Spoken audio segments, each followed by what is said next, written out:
contract between the people and the government, but we're losing it, and we have to realize that. We have resorted to going to Washington for everything. We cannot go to Washington to dictate to us how we improve our personal behavior. You don't dictate, you don't legislate virtue. In a free society, you do that from the people, from your family, your friends, and your neighbors, but not in the federal government. Also, you can't legislate economic fairness like so many want to do. Freedom means freedom. It means the government should be very small. Also, although we have many good qualities, if you accept the principle that we can promote our qualities and force them on other people at risk, you're in big trouble.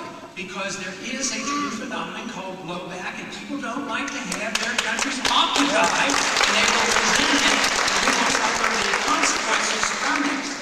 In the last several years, we as a party and as a country, we have suffered because the conservative movement has been taken over by the neo-conservatives, and they're not conservatives at all. Right. They don't believe in limited government. They believe in entitlements. They also believe in the Woodrow Wilson's philosophy of making the world safe for democracy. We run around the world and forcing ourselves and bankrupting this country. We're spending nearly $1 trillion a year overseas, and this country's in bad shape financially. So we need to decide what we're going to do. Are we going to live within the law, or are we going to pretend the government can take care of everything possible? We are now $9 trillion in debt. We have a dollar that's crashing, and we keep financing this by taxing, borrowing, and then what do we resort to? We resort to printing the money. We should look to the Constitution. We should make sure that we get rid of our central bank, the Federal Reserve, and have everybody. Yeah! Woo! It's so big because we give them license to steal, license to inflate, license to tag, and license to borrow, and politicians will always do it.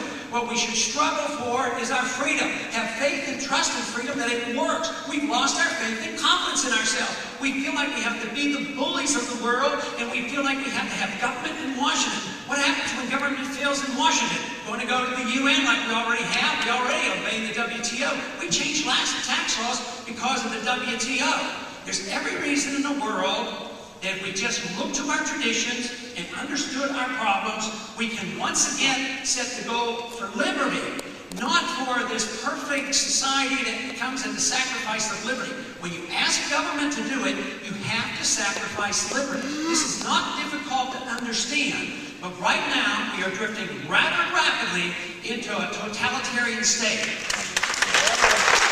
have been too willing to sacrifice our liberties for this so-called sense of security. We need more faith in the Second Amendment. We need more faith that the right of habeas corpus should be protected. And we have to understand the National ID card is not going to work. That only registers and regulates the American people. And we don't need secret prisons. We don't need torture. We need American values and traditions. We need to believe in ourselves. And once again, I would like to reiterate from the Christian viewpoint, you know, the true doctrine of war written by Christianity, the doctrine of non-war, the just war, is that you do it only under certain circumstances. You don't do it for UN resolutions. You don't do it for weapons that don't exist. You need to do it with a moral justification. If we would have declared the war like I insisted they should if they want to go to war, we wouldn't be debating the war now. It would be over and we'd all be a lot better off, and we would have 5,000 Americans still alive. You understood what I was talking about. For 1 second, something very, very. No one carried the ball. There he is. Ron Paul. Ron Paul.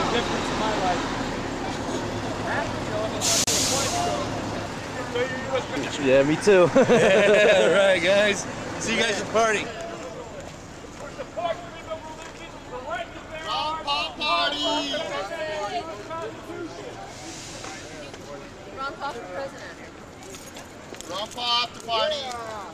Remember, the war turns, the war starts now. Freedom and no Ron Paul party. Ron Paul. Ron Paul. Ron Paul.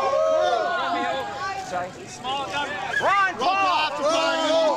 Ron Paul. We're right down the street partying. Have a good night. You guys do did a good job supporting him. We have to. Gotta take the country back.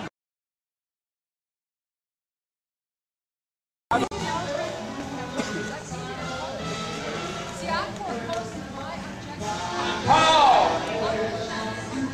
Ron Paul! The military IRS for the revolution. Ron Paul, hold the Constitution. Ron Paul, freedom, peace, and prosperity. There's only one man who can set us free. And fascist regulation. 15 seconds. But obviously it's jurisdiction, you know, it's not like we're opposed to some of those things, it's just that they should be accomplished differently. And if you start sacrificing little bits and pieces of the Constitution, there's nothing left to it. The federal government to do it, to make the rules and regulations. Sure enough, the federal government's going to come in and put the rules and regulations on us who would like to do very simple, common things like practice our own religion and practice our own freedom of speech. I love the First Amendment. It says Congress shall write no laws. That's it.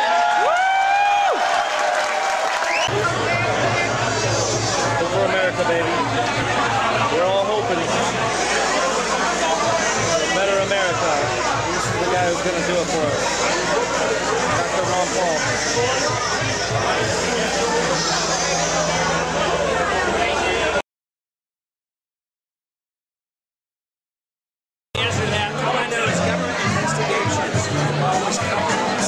We know the NWO did it.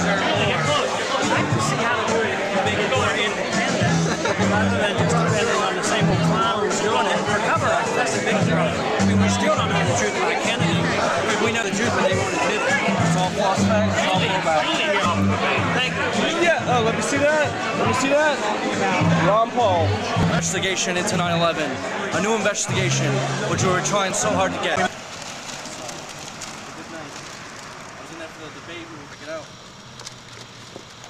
Spreading the truth.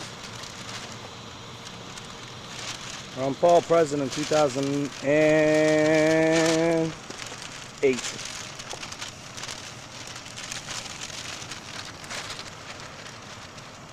That's what we don't want. It is a big idea, a new world order.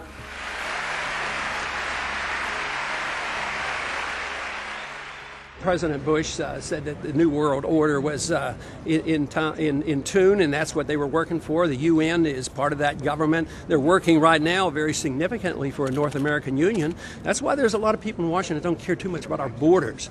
They have a philosophical belief that national sovereignty is not important. It's also the reason I have made very strong suggestion that we need not be in the United Nations for our national security.